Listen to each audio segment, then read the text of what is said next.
अब नरसिंह जी ने ध्यान से देखा कि साधुओं को परमात्मा ने आकर पैसे दिए या नहीं। तो देखा वो तो पैसे नहीं मिले, वो तो बेचारे चिंतित बैठे हैं। अपनी पत्नी से कहा कि जो 500 रुपये का सामान हम लाए थे उसमें से कोई सामान बचा तो नहीं है? आटा, दाल, चीनी, चावल, बूरा, कुछ बचा तो नहीं है? तो उसकी पत्नी ने कहा कि और कुछ नहीं बचा है, केवल वो आटा बचा है जो पलोथन का था।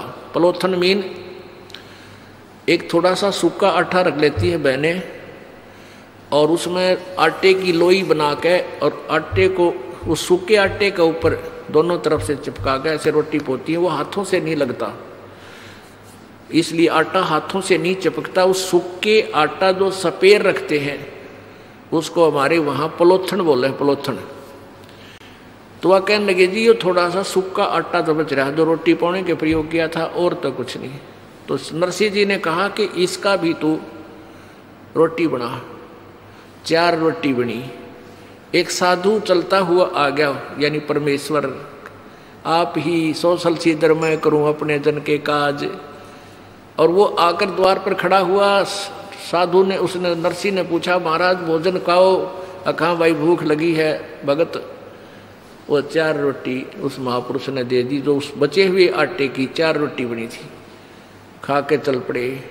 कुछ देर के बाद क्या हुआ कि वही परमात्मा पूर्ण ब्रह्म एक मारवाड़ी सेठ की वेशभूषा में, अच्छी बड़ी पगड़ी, लांडी, धोती, गोड्या तई की, दोहरी टांग रखी, कलम आड़े न्यू और काख में बही, उन साधु संतों के पास जाकर बोला भाई कैसे बैठे हो महापुरुषों। उन्होंने कहा कैसे के बैठे हैं सेठ जी, हमारे तक सारे रंग में भंग पड़ गया। क्या बात है कि एक नरसिंह नाम का सेठ, और भाई उसने हुंडी लिखी है हमारे नाम, यहाँ एक सांवलसार सेठ के नाम तय, और हमने द्वारका में सारा पता कर दिया, वो सांवलसार नाम का सेठ नहीं पाया। अब उस भगत को हम वो भी नहीं कह सकते हमारे साथ धोखा कर दिया, वो तो आदमी अच्छा लग गया था, वो हमें मना करे था कि मेरी हुंडी नहीं चलती।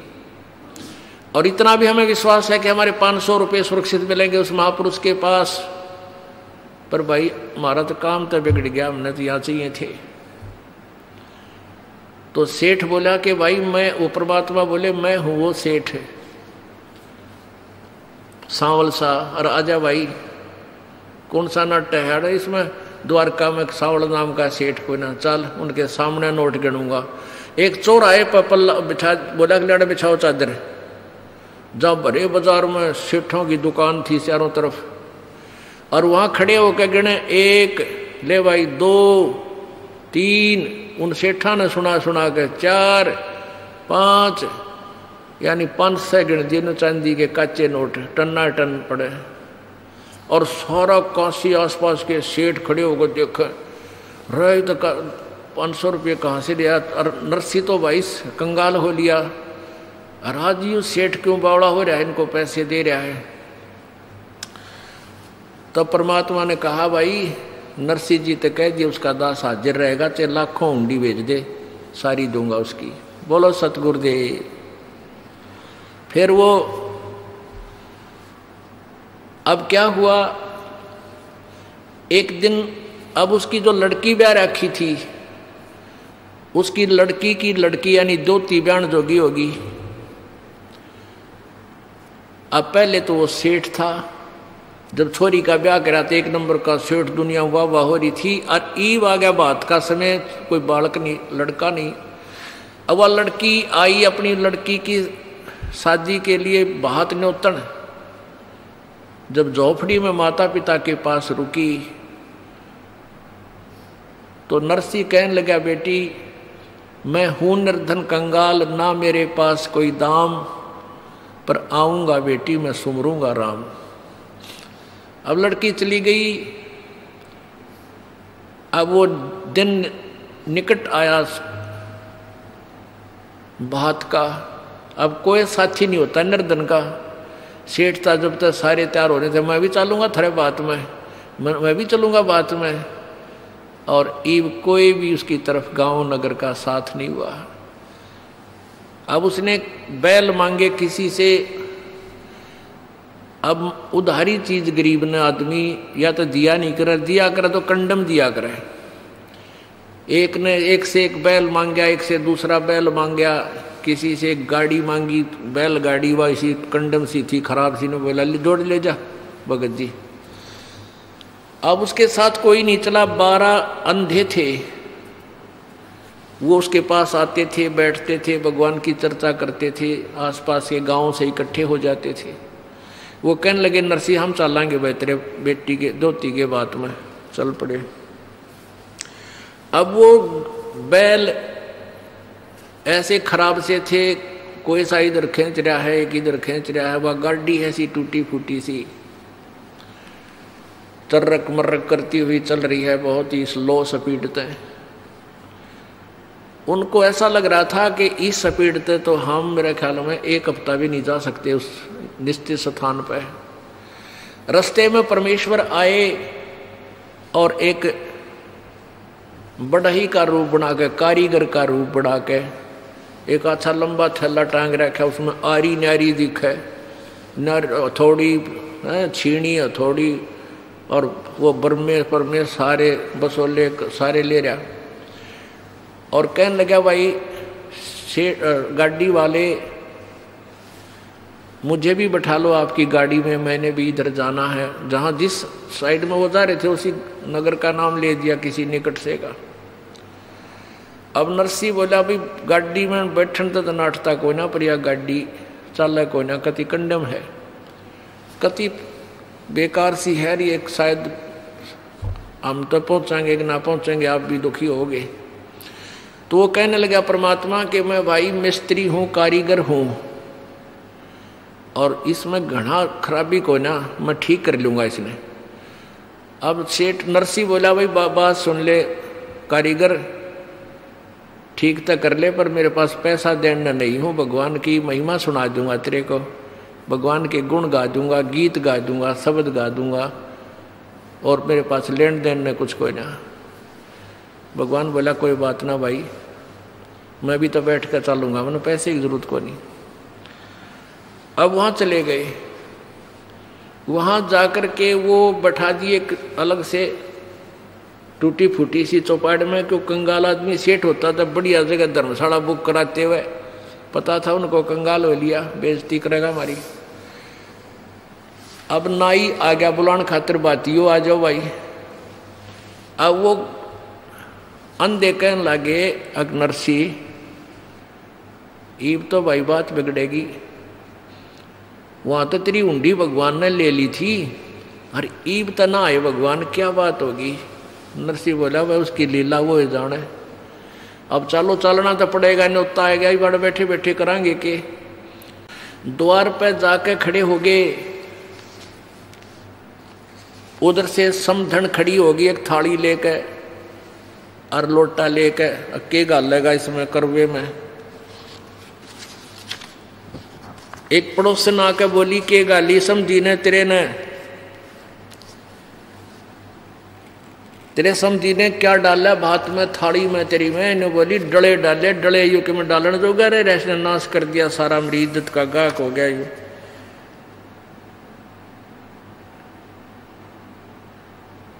और इतना ही सुनते ही भगत की आंखें में आंसू आ गए। कहते हैं पहुंचूंगा क्षण एक में जन अपने के काज, वो परम पिता परमेश्वर पूर्ण ब्रह्म। उसी समय ऊपर आकाश से 2 डले चांदी और सोने के धमाक देसी आकर गिरे उसकी थाली में, 2 सोने के चांदी के सोने के डले। वह समझन फिर उल्टी बढ़गी घर में ले, ये 2 डले चांदी के ले लेते हैं, डले मांगे थे।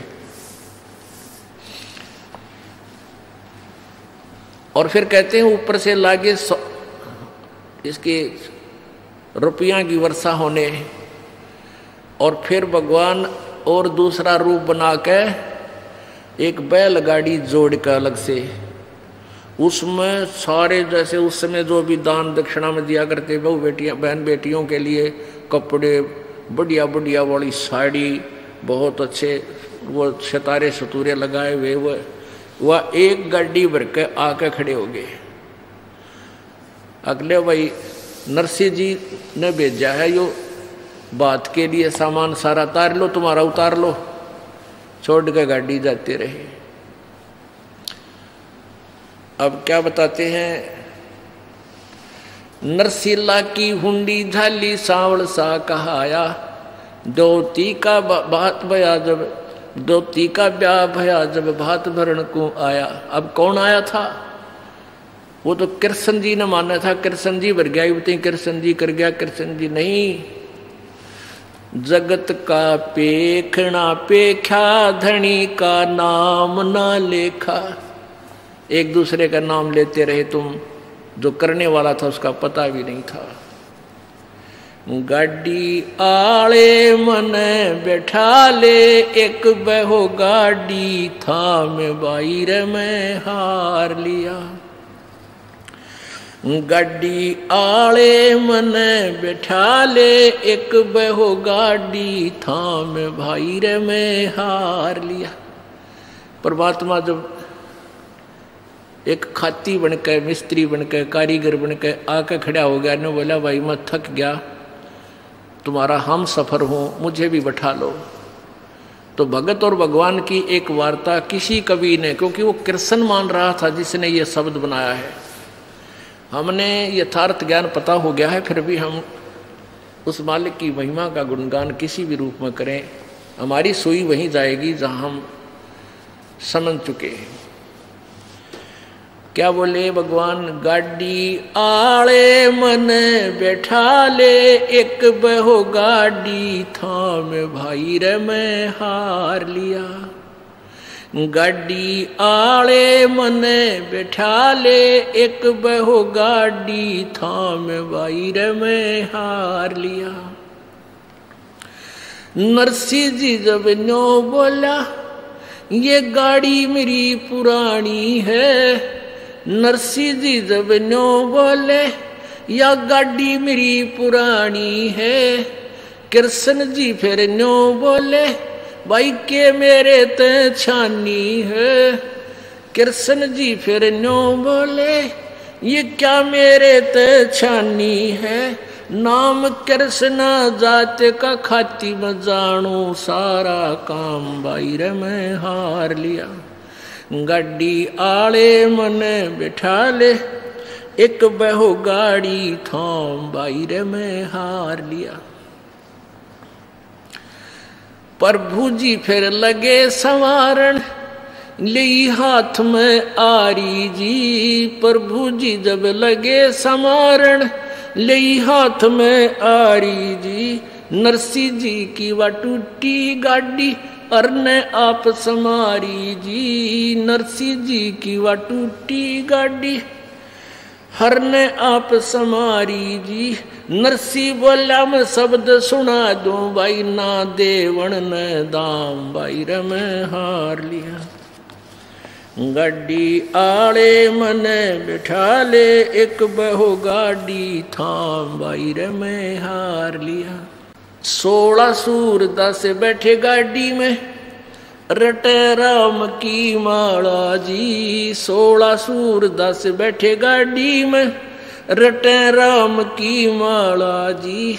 पवन समान गाड़ी चाली, जब भगवान बने गढ़वाला जी। पवन समान गाड़ी चाली, जब भगवान बने गढ़वाला जी।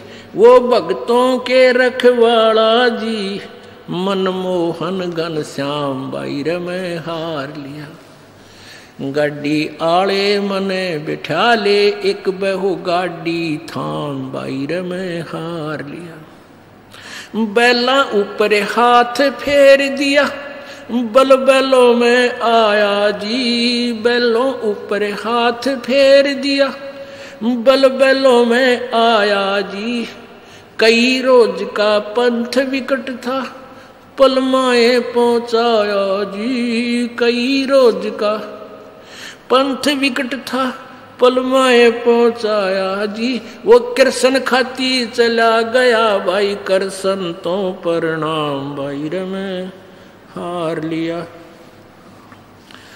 गाड़ी आले मने बिठा ले, एक बहो गाड़ी थाम भाई रे मैं हार लिया।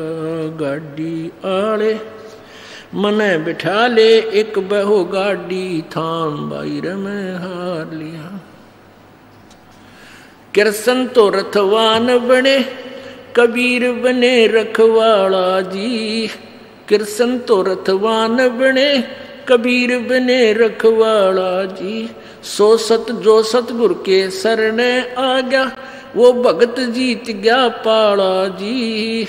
जो सतगुरु के शरण आ गया, वो भगत जीत गया पाला जी।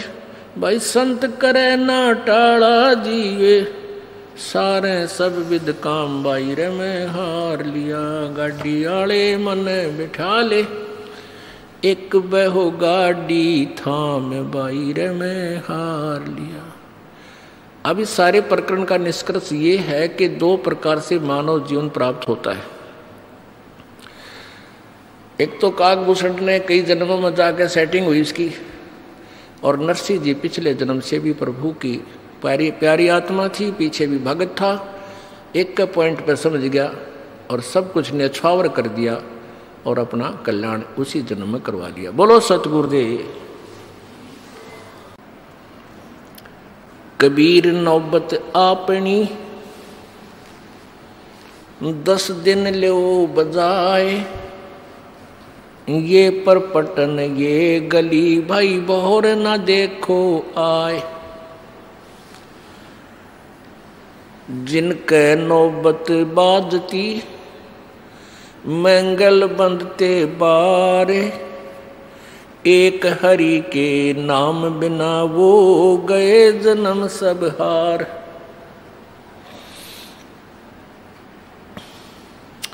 सातों शब्द जो बाजते और घर घर होते राग, ते मंदिर खाली पड़े वहां बसन लागे काग।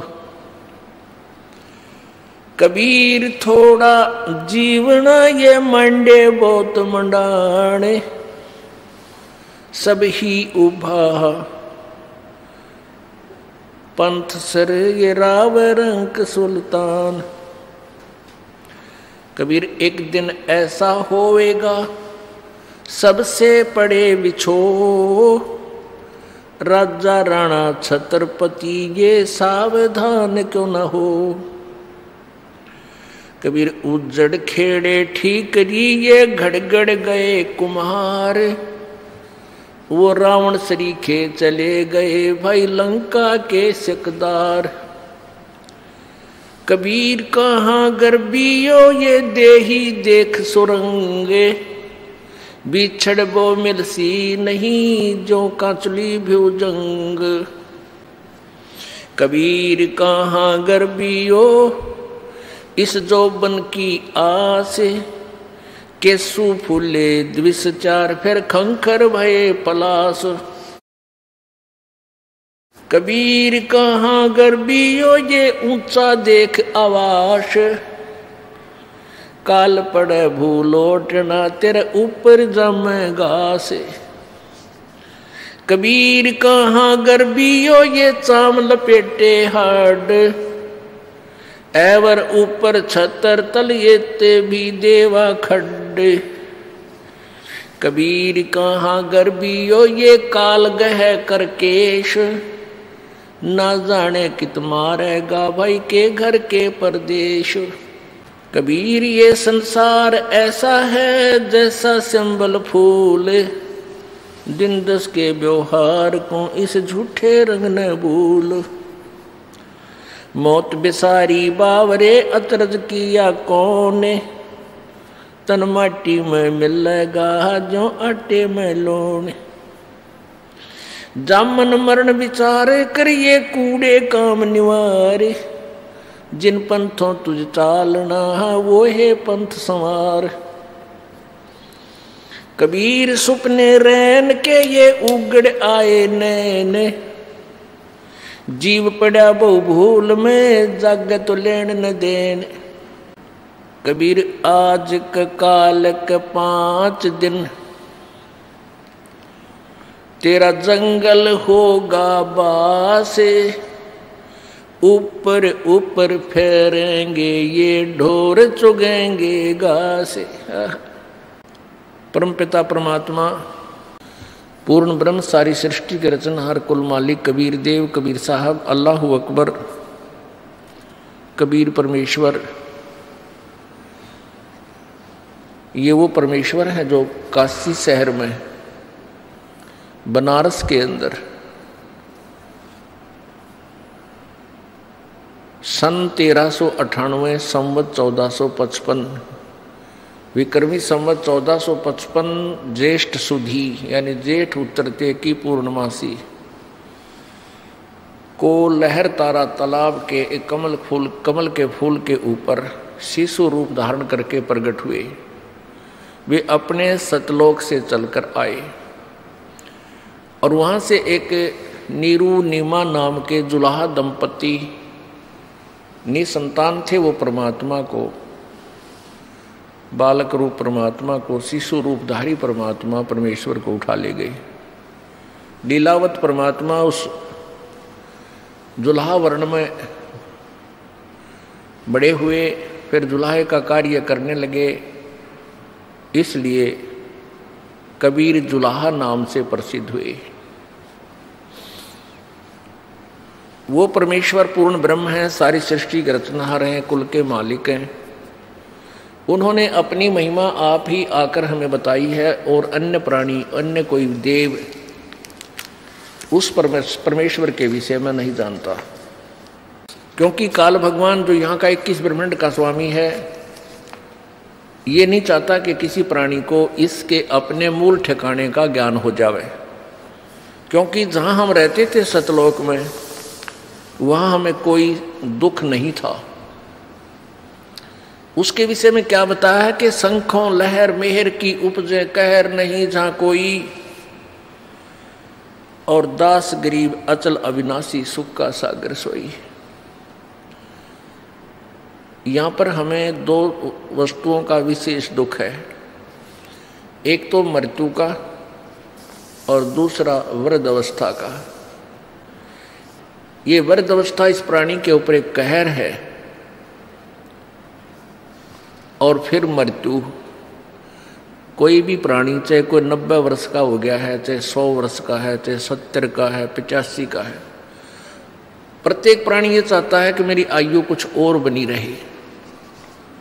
चाहे उस पर उठ कर बैठा भी नहीं जाता, फिर भी जीना चाहते हैं। ऐसा क्यों? और ये पता होते हुए कि हम जीवित रह नहीं सकते। सब ने जाना है, हमारे दादे परदादे और ना जाने कितनी पीढ़ियां, वो सब चले गए। यहाँ आए हुए परमात्मा भी अपनी लीला करके चले गए, और फिर भी हम यहाँ से मरने की कति सोचते भी नहीं। और थोड़ी बहुत मरण की घंटी बजती है तो घी बन जाती है। ऐसा क्यों है? क्योंकि हम ऐसे देश के वासी थे जहाँ ये मृत्यु नहीं होती थी, या मृत्यु हमें अच्छी नहीं लगती, और है भी नहीं अच्छी है तो सबसे घटिया काम है मानस मरे। तो वहाँ हम मरते नहीं थे। इसलिए इस आत्मा को ये पूर्ण विश्वास है कि ये मरना अच्छा नहीं, इसलिए ये मरना नहीं चाहता। तो हम उस लोक में जब तक नहीं जालेंगे तब तक हमारी मृत्यु और जन्म स्टॉप नहीं हो सकते,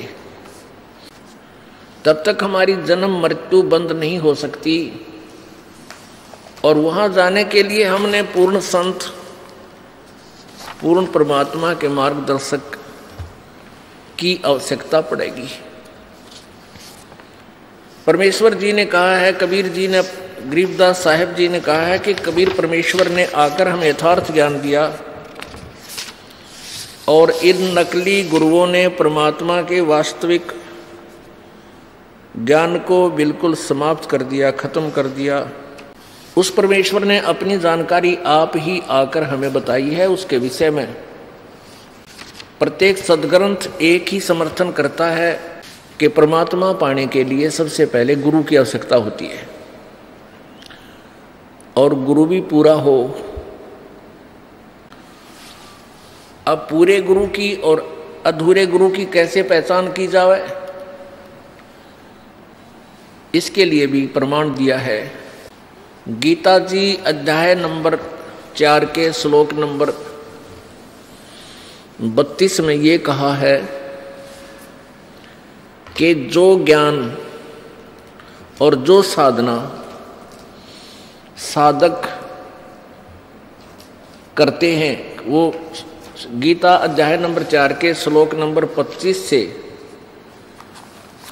और 30 तक में वर्णित है। उसमें क्या कहा है कि कुछ साधक तो हवन यज्ञ करके कर्म योग कर रहे हैं, कुछ एक साधक स्थान विशेष पर बैठकर कान, नाक, आंख आदि इंद्रियों को हट करके रोककर संयम की साधना में लगे हैं, और कुछ साधक दान यानी धर्म भंडारे आदि ही करके निश्चिंत है। कुछ तप कर्म कर रहे हैं, कुछ घोर व्रत करते हैं, कुछ अन्य अभ्यास से तथा स्वाध्याय धार्मिक सदग्रंथों को पढ़ना मात्र ही अपना कल्याण मानते हैं। ये सभी अपनी साधनाओं को श्रेष्ठ मानकर कर रहे हैं। गीता जी अध्याय नंबर 4 के श्लोक नंबर 32 में कहा है कि उस परमेश्वर, ये इस तरह की जानकारी परमात्मा के विषय में, परमेश्वर के अध्यात्म ज्ञान की पूर्ण जानकारी परमेश्वर द्वारा ही अपने मुखारविंद से उच्चारित उस अमर वाणी में, सच्चिदानंद घन की वाणी में विस्तार से कहे गए हैं, और वो कर्म करके ही उनको सफल किया जाता है। जैसे यहाँ पर कहा है कि जैसे कर्म करेगा वैसा ही फल मिलेगा, कर्म प्रधान है, बिल्कुल सही है।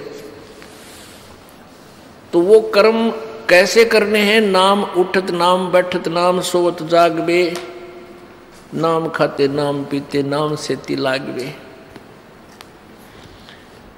आपको गीता जी अध्याय नंबर 4 का और श्लोक नंबर 32 दिखाते हैं। ये देखिएगा, श्रीमद् भगवत गीता, इसके अनुवादक हैं जय दयाल गोविंद का, गीता प्रेस गोरखपुर से प्रकाशित है। मुद्रक एवं प्रकाशक हैं गीता प्रेस गोरखपुर, गोविंद भवन कार्यालय कोलकाता का संस्थान। गीता जी अध्याय नंबर 4 का श्लोक नंबर 32 को समझने के लिए उससे पहले 25 से 30 का भी आपने एक नज़र लगानी होगी। ये देखिएगा, अध्याय नंबर 4 के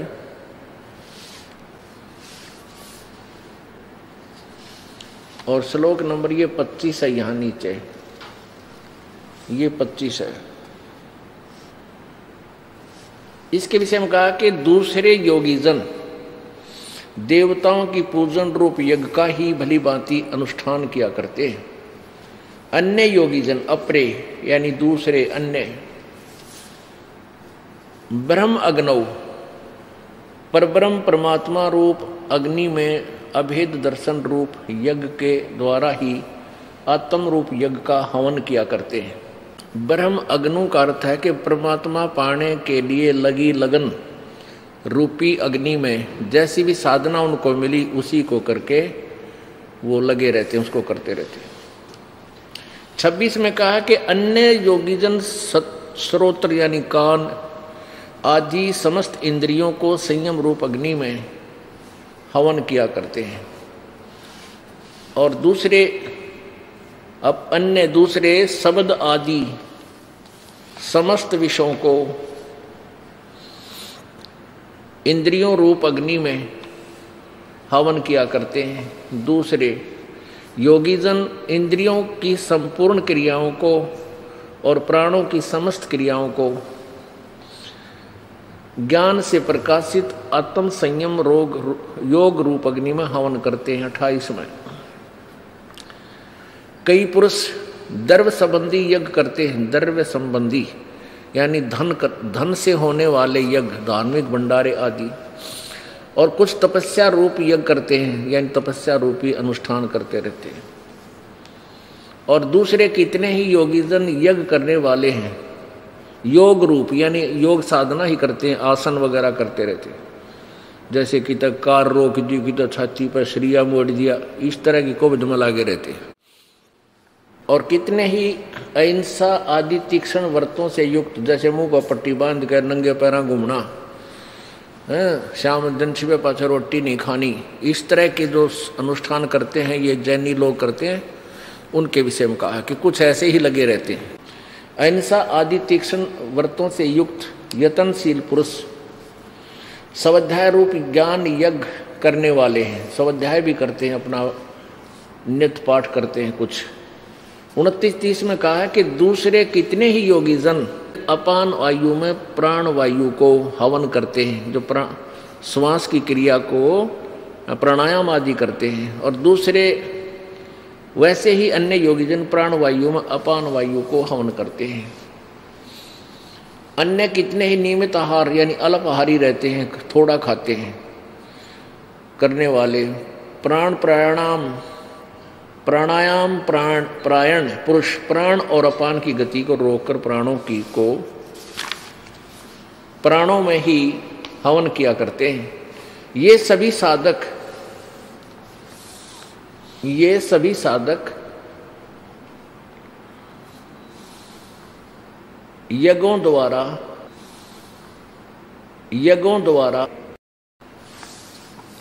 ये चौथे अध्याय का 31वां श्लोक। हे अर्जुन, यज्ञ से बचे हुए अमृत का अनुभव करने वाले योगीजन सनातन परमात्मा को, इन्होंने परम ब्रह्म लिखा, परब्रह्म, सनातन परमात्मा यानी अविनाशी परमात्मा को प्राप्त होते हैं। यज्ञ करने वाले पुरुष के लिए यानी जो साधना करते नहीं, भक्ति नहीं करते, उनके लिए तो यह मनुष्य लोक भी सुखदायक नहीं है, तो परलोक कैसे हो सकता है। अब 32 में कमाल किया है। इस प्रकार की बहुविधा यज्ञ, जैसे अभी 25 से लेकर 30 तक तुमने सुना है, पर बड़ा है, इस तरह की बहुत प्रकार की यज्ञ यानी धार्मिक क्रियाएं इन्होंने यहाँ गलत कर दिया है। ब्रह्मण माने वेद कर दिया, ये अनुवाद गलत है। ब्रह्मणे मुखे सच्चिदानंद, ब्रह्मण का अर्थ है सच्चिदानंद परमात्मा यानी पूर्ण ब्रह्म की वाणी में विस्तार से कहे गए हैं। उन सबको मन इन कर्म जान माने कर्म करके, काम करते करते, क्रिया करके ही वो संपन्न होने वाले हैं, वो कर्म से होते हैं। इस प्रकार तत्व से जानकर उनके अनुष्ठान द्वारा कर्म बंधन से सर्वथा मुक्त हो जाएगा, यानी पूर्ण मोक्ष होगा।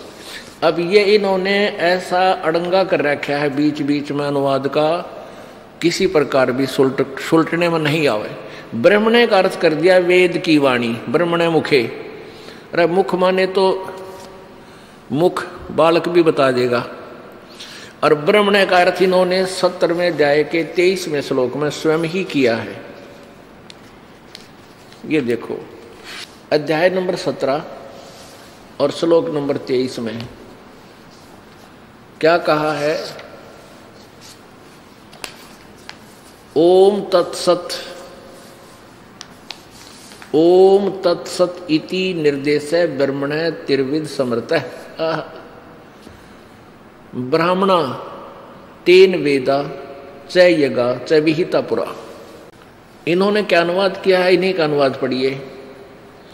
ओम तत्सत ऐसे यह 3 प्रकार का, ब्रह्मण माने सच्चिदानंद घन ब्रह्म का निर्देश माने नाम, समर्थ माने कहा है।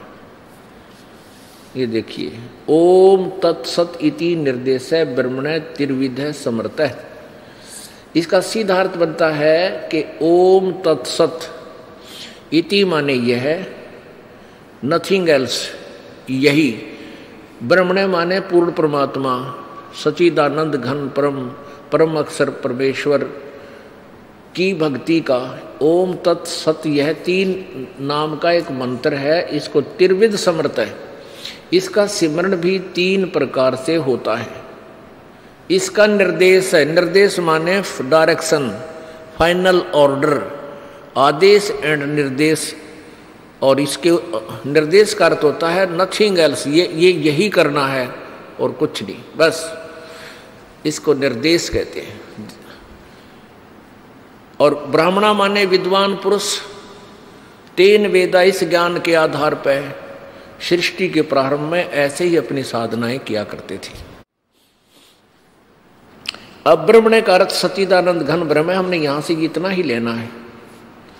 अब आइए फिर अपने उसी मूल स्थान पर, अध्याय नंबर 4 का श्लोक नंबर 32।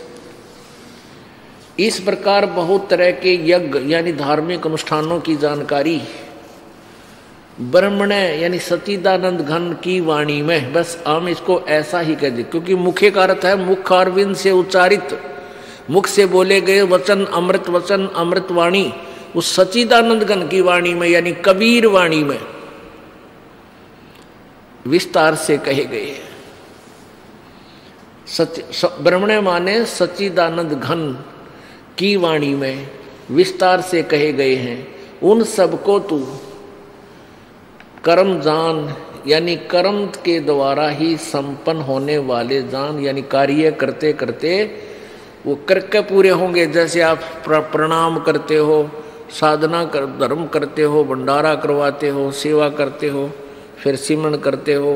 कहते हैं ये नाम उठत नाम बैठत नाम सोत जागवे, नाम खाते नाम पीते नाम से लागवे।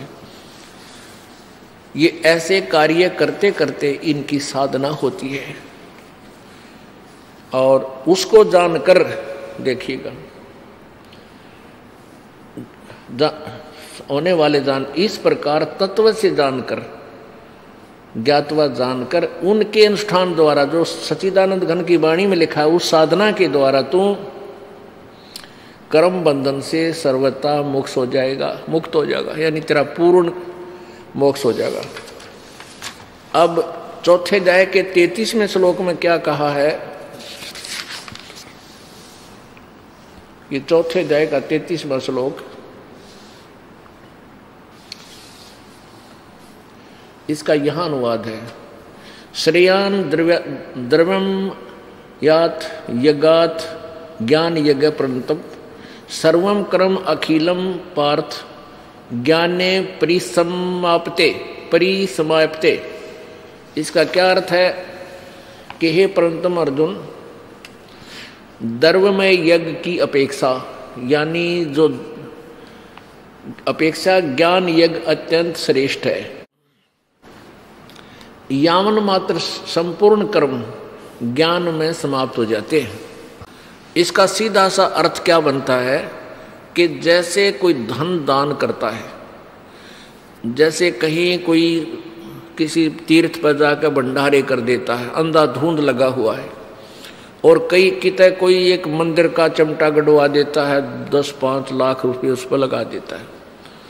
ऐसे कोई धन से होने वाले जो अनुष्ठान हैं, इनको ऐसे ही बगैर सोचे समझे करने से अच्छा सबसे पहले तू ज्ञान समझ, यानी तत्व ज्ञान से परिचित हो, फिर ये सारी क्रियाएं कर कि धर्म द्रव्य यज्ञ से ज्ञान यज्ञ श्रेष्ठ है।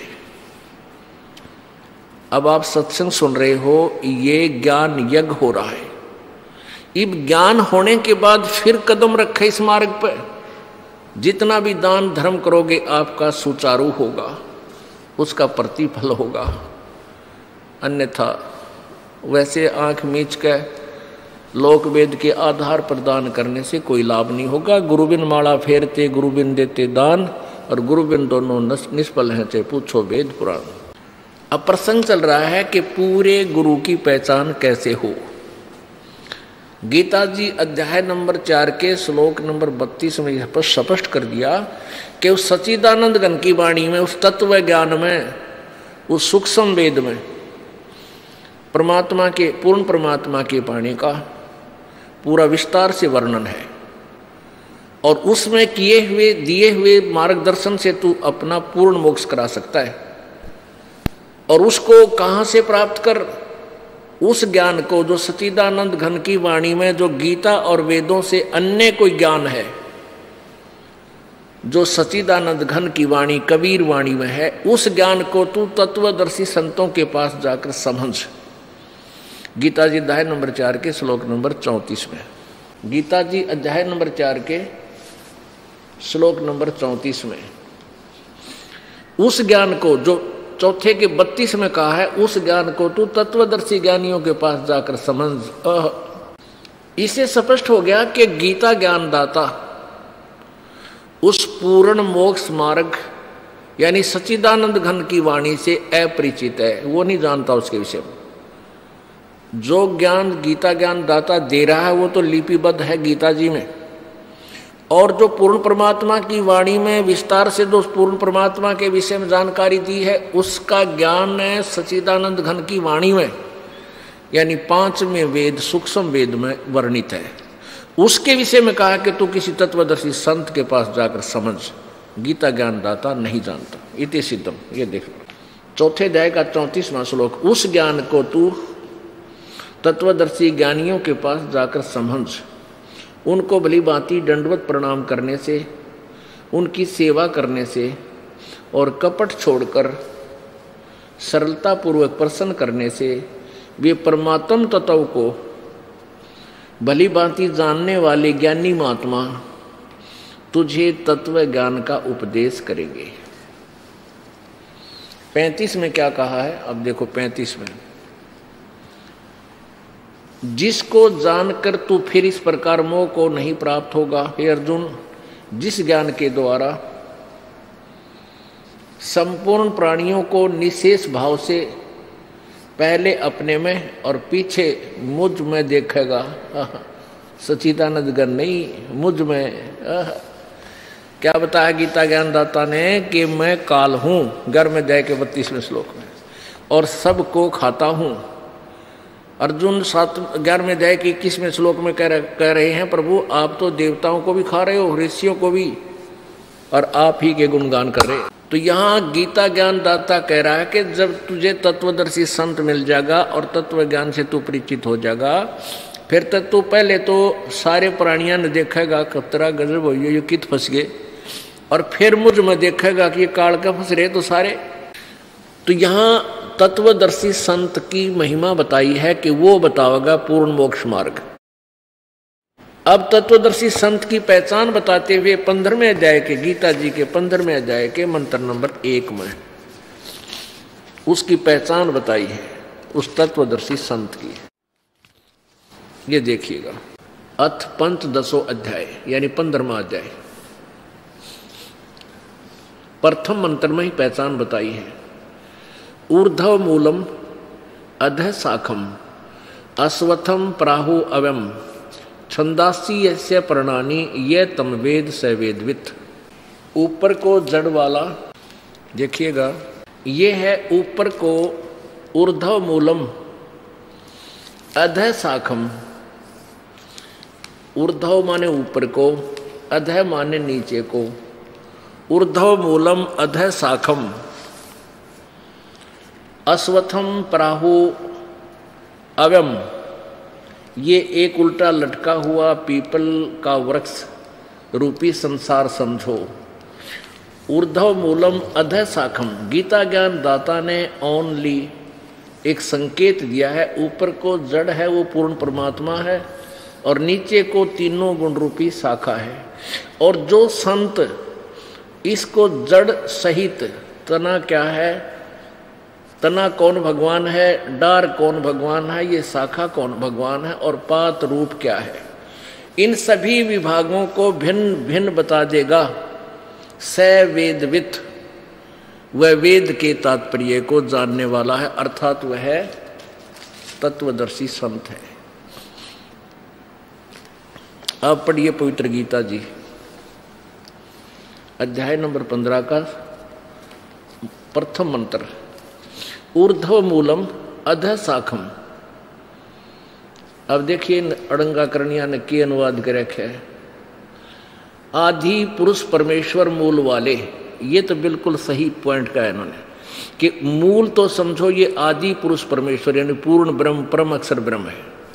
और अधः शाखम का क्या अर्थ कर दिया, ब्रह्मा रूप मुख्य शाखा वाले। तरह गजब। अब अधः माने क्या होता है ये देखिएगा, इन्होंने ही दूसरे श्लोक में, दूसरे श्लोक के अनुवाद में 2 बार किया है। अधः माने नीचे, अधः माने नीचे। कितना सिंपल अनुवाद बनता है। ऊर्ध्व मूलम अधः शाखम, इसका सीधा अर्थ बनता है ऊपर को जड़ वाला, अधः माने नीचे को शाखा वाला। ये संसार रूपी वृक्ष, पीपल के वृक्ष को अविनाशी कहते हैं। वेद जिसके पत्ते कहे गए, इन्हीं के शब्दों में पढ़िए पहले।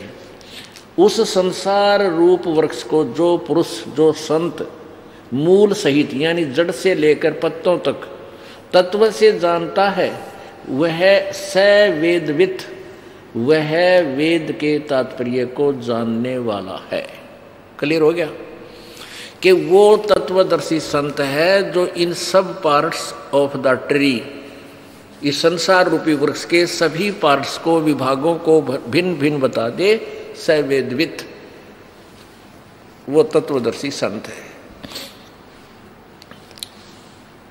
आप आरती आप साजे, आप किंगर आप बाजे, आप ताल जान जनकारा, आप नचे आप देखण हारा।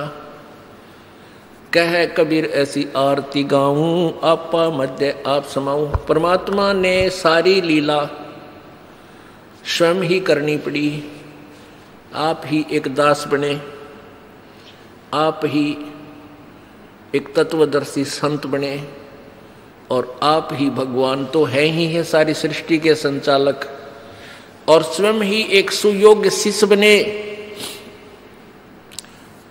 हम प्रभु चाहने वाली आत्माओं को एक उदाहरण देकर गए भगवान, कि तुम घड़ी माया के पीछे मत पड़ियो, या माया तुम्हारी शत्रु है, तुम इसके पीछे पीछे रहिए, तू आगे आगे, और तुम मेरे पीछे लगो, इसे मुंह मोड़ कर देखो एक बार, या फिर थारे चरणों में तुम्हारे पीछे पीछे। माया दासी संत की, माया दासी संत की उभय दे आशीष, और विलसी और लातों छड़ी सुमर सुमर जगदीश। यह माया जो है संत की दासी है, साधक की पीछे पीछे फिरती है, और फिर यह उभय दे आशीष, दोनों प्रकार से ये लाभ देगी। आपका कार्य भी सरेगा और दान करने भी होगी। और विलसी यानी बरती और लातों छड़ी, सुमर सुमर जगदीश।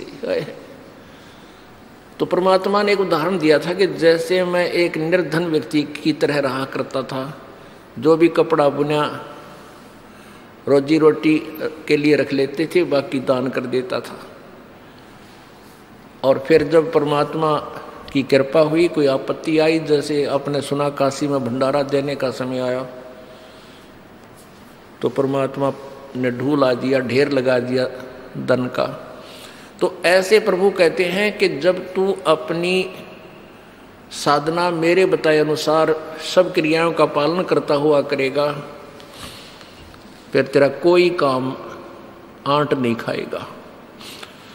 तो कहने का भाव ये है कि परमेश्वर ने आकर के एक तत्वदर्शी संत की भूमिका की। क्या बताया? अक्षर पुरुष एक पेड़ है, निरंजन वाकी डार, और तीनों देवा शाखा है, भाई पात रूप संसार।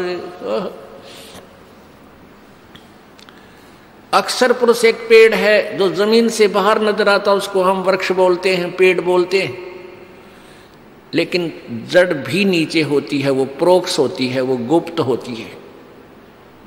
ऊर्ध्व मूलम अधः शाखम, ऊपर को जड़ वाला, नीचे को तीनों गुण रूपी शाखा वाला। बस इतना ज्ञान गीता ज्ञानदाता ने दिया, और नहीं जानता, कहता वो तत्वदर्शी संत होगा जो इसको पूरे पार्ट्स बता देगा, जड़ से लेकर पत्तों तक बताएगा। तो परमेश्वर कबीर जी ने 600 वर्ष पहले ये ज्ञान उस सच्चिदानंद घन की वाणी में लिखा हुआ है, उस 5वें वेद में, सूक्ष्म वेद में लिखा हुआ था, जिसको इन अज्ञानी अनाड़ी ऋषि में ऋषि मंडलेश्वरों ने रिजेक्ट कर रखा था। कबीर तो अशिक्षित था, अक्षर ज्ञान नहीं था, संस्कृत नहीं जानता था, इसलिए वेद और गीता से वह अपरिचित है, इसकी वाणी व्यर्थ है, इसको मत पढ़ना। आज उस अमृत वाणी में ये अमर खजाना भरा पड़ा है। मुक्ता मोती दर्शत नाही, ये जग है सब अंदरे, दिखत के तो नैन चश्म, इनका फेरा मोतिया बंदरे। चारों युग में हम पुकारे, कूक कहा हम हेल रे, हीरे माणिक मोती बरसे हैं, ये जग चुगता ढेल रे।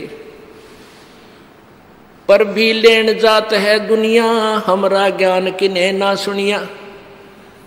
अब जाते हैं पर भी लेनी, भी कुंभ का मेला भरेगा, हरिद्वार में 12, 13, 14 का वहाँ समागम है। ये भगवान, ये श्रद्धालु लोग बेचारे ऐसे जाते हैं वहाँ, बुरी तरह को ट्रेना में लटक के, कोई ऊपर बैठ के, कोई किसी तरह दुख सुख पा के, बाल बच्चे समेत जाते हैं। परमात्मा कहते पर भी लेन जात है दुनिया, और हमरा ज्ञान किने नहीं सुनिया।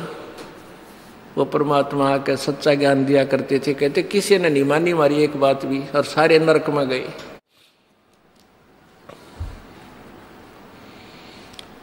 ऊर्ध्व मूलम अधः शाखम। अब देखिएगा इसको,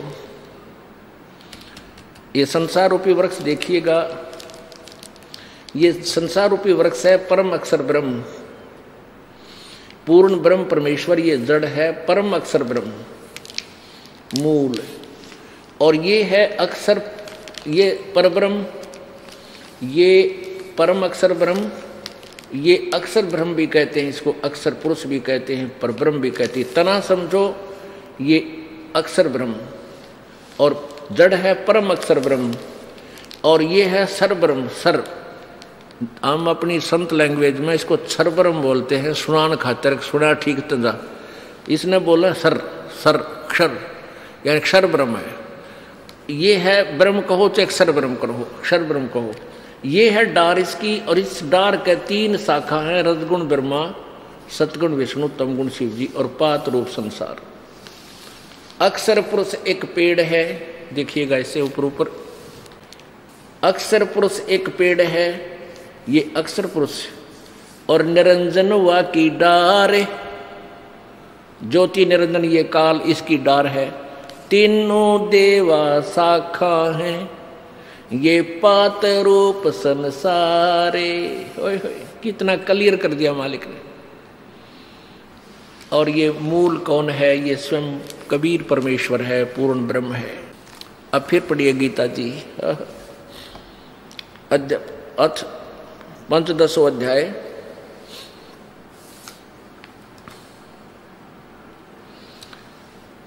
प्रथम मंत्र में है ऊर्ध्व मूलम अधः शाकम अश्वत्थम प्राहु अव्यम छंदासी यस्य प्रणानी ये तम वेद स वेदवित।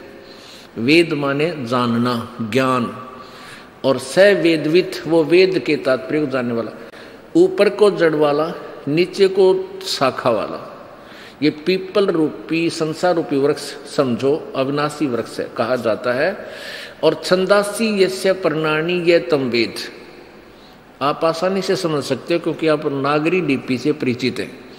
छंदासी माने छंद होते हैं विभाग, अलग अलग विभाग, जिसके पत्ते आदि सभी जिसके जो विभाग हैं उसको ये तम वेद, जो उनको जानता है। वेद माने जानना, स वेदवित वो वेद के तात्पर्य को जानने वाला है।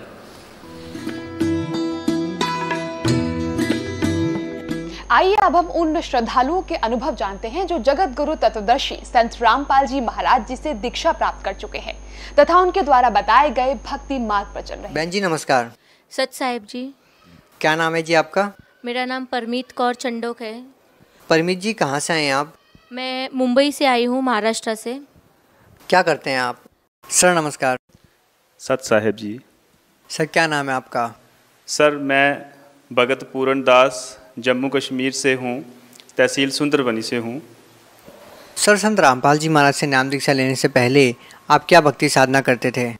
सर सदगुरु श्री रामपाल जी महाराज की भक्ति करने से पहले मैं अपने आप को बड़ा एक गायक मानता था। मैं हारमोनियम, ये तबला वगैरह सब बजाता था और माता जी के जगराते करता था। जैसा कि आप जानते ही हैं कि जम्मू और कश्मीर में माता की पूजा का और देवियों की पूजा का बहुत प्रचलन है। तो रात रात भर जगराते करना और 2-3 दिन लगातार जगराते करना, घर से दूर रहना, बस मेरा यही एक शौक़ बन गया था, यही एक मेरी पूजा बन गई थी। सर आप क्या काम करते हैं? जी मैं पेशे से अध्यापक हूँ और मैं गवर्नमेंट स्कूल में पढ़ाता हूँ। सर संत रामपाल जी महाराज की शरण में कैसे आना हुआ? जी बात इस तरह हुई कि मेरी जो भक्तमती हैं उनके चाचा जी के लड़के जो कि फ़ौज में थे, उनकी पटियाला में ड्यूटी थी, तो वो वहाँ से नामदान दीक्षा लेके आए हुए थे।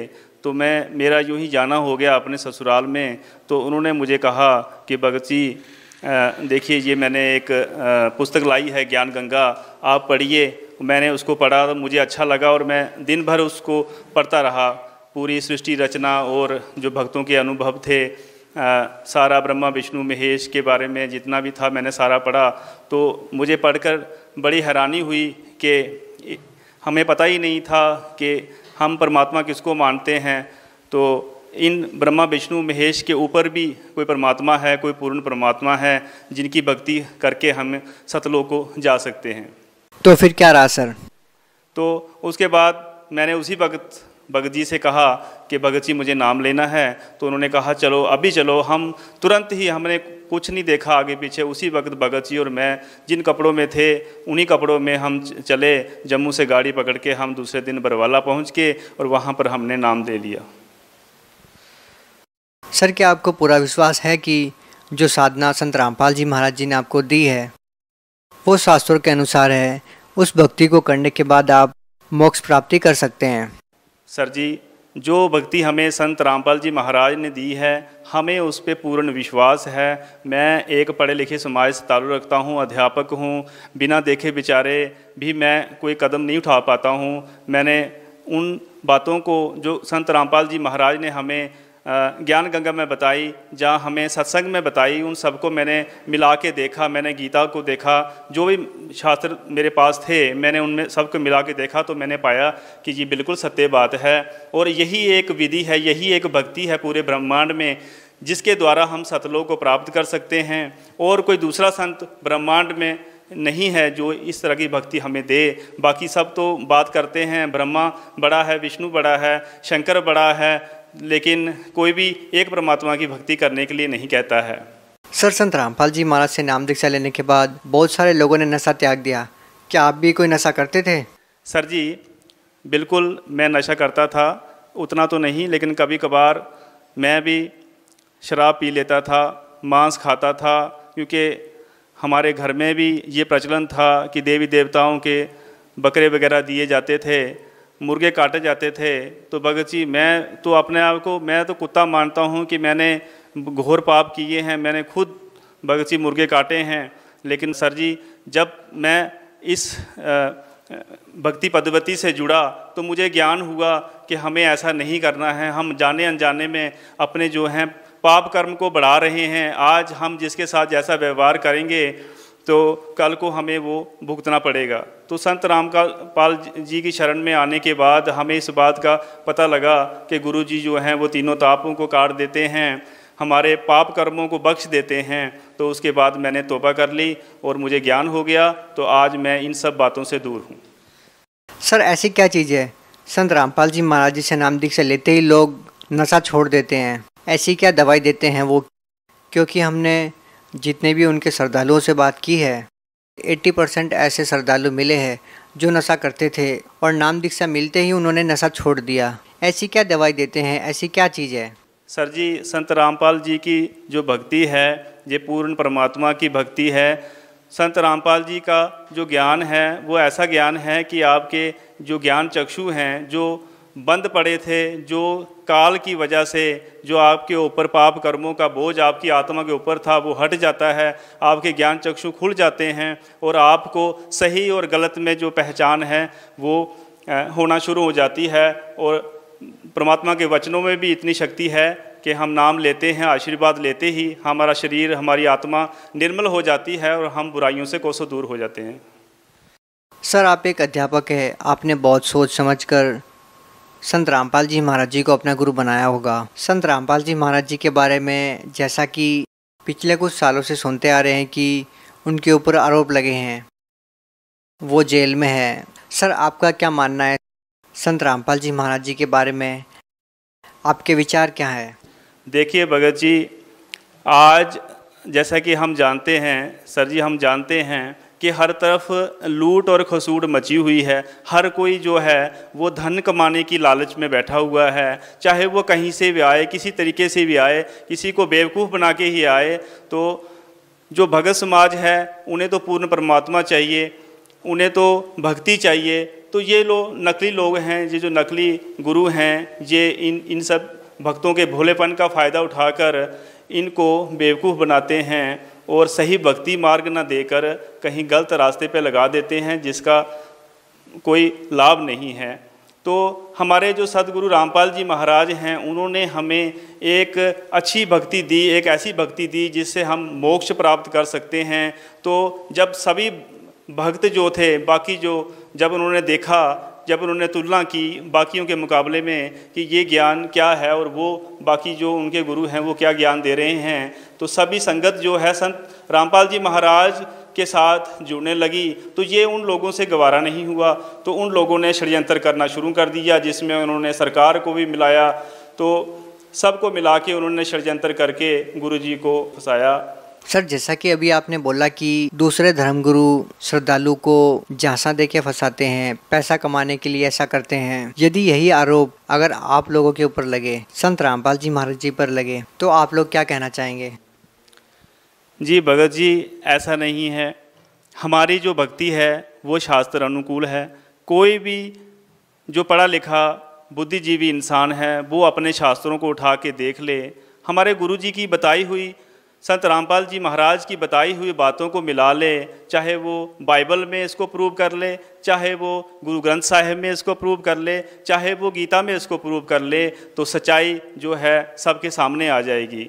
तो हम सच्चाई हमने देखी, तो इस तरह से हम रामपाल जी महाराज के साथ जुड़ गए हैं। सर, संत रामपाल जी महाराज जी अपने सत्संग प्रवचनों में बताते हैं कि हमें तीर्थ व्रत नहीं करने चाहिए, श्राद्ध आदि नहीं निकालने चाहिए। क्या ये भी शास्त्रों के अनुसार ही है? सर जी, ये बिल्कुल जो साधना है, तीर्थ व्रत करना, श्राद्ध निकालना, ये शास्त्र अनुकूल साधना नहीं है। इन साधनाओं का जो परमात्मा के वचनों, जो गॉड गिवन नॉलेज है, उसमें कहीं भी वर्णन नहीं है। ये मनमानी साधनाएं हैं। ये जो उस समय की जो ऋषि महर्षि जो अज्ञानी हुए थे उन्होंने अपने अनुभव के आधार पर बताया था, ये गॉड गिवन ज्ञान नहीं है। तो गॉड गिवन ज्ञान को जब हम देखते हैं, गीता में देखते हैं, वेदों में देखते हैं, तो हम पाते हैं कि जो हमारे गुरुजी द्वारा जो बताई गई भक्ति है वो बिल्कुल सही है, सटीक है और सतलोक जाने का हमारा जो है वो मार्ग है, मोक्ष का मार्ग है। सर, आप उन लोगों को क्या संदेश देना चाहेंगे जो लोग संत रामपाल जी महाराज जी के फॉलोअर्स पर ये कह के ब्लेम लगाते हैं कि वो एक अंधभक्ति के तहत संत रामपाल जी महाराज जी से जुड़े हुए हैं और उनको पूरा ज्ञान नहीं है? आप उन लोगों को क्या संदेश देना चाहेंगे? मैं उन लोगों को ये संदेश देना चाहूँगा कि आप महाराज की बात ना सुन के, मेरी बात ना सुन के, आप अपने अपने शास्त्रों को उठाइए। शास्त्रों में आप उन सब बातों को प्रूव कीजिए, अपने बल पर पढ़िए कि शास्त्रों में लिखा क्या है, शास्त्र क्या कहता है और हम किस तरफ जा रहे हैं, हम कौन सी भक्ति कर रहे हैं। जब आप इन सब बातों को देख लेंगे, जान लेंगे, अच्छी तरह से परख लेंगे, तो आपको ये सब कहने की ज़रूरत ही नहीं पड़ेगी और सब जो हैं वो इस भक्ति पे लग जाएंगे और अपना कल्याण कराएंगे। सर देखिए, वेद हैं, शास्त्र हैं, ये आदि अनादि काल से पढ़े जा रहे हैं। ऐसा कैसे संभव हो सकता है कि लोगों ने शास्त्र ही उठाकर ना देखा हो? और अब जब संत रामपाल जी महाराज जी ने ऐसी क्या बातें उन शास्त्रों में से बता दी जो आज तक लोगों को नहीं पता? सर जी, जैसा कि आप कह रहे हैं कि आदि अनादि काल से शास्त्र क्या किसी ने पढ़े नहीं हैं या समझे नहीं हैं, तो उसका उत्तर मैं ये देना चाहूँगा कि आदि अनादि काल में जो हमारा भक्त समाज था, लोग जो थे वो अशिक्षित थे, उनको अनपढ़ थे, वो शास्त्रों को पढ़ना नहीं जानते थे। तो उस समय के जो पंडित और सत साहिब सभी भक्तों को, जो भगत मेरे चैनल में पहली बार आए हों तो चैनल को सब्सक्राइब और वीडियो को लाइक ज़रूर करें। सत साहिब।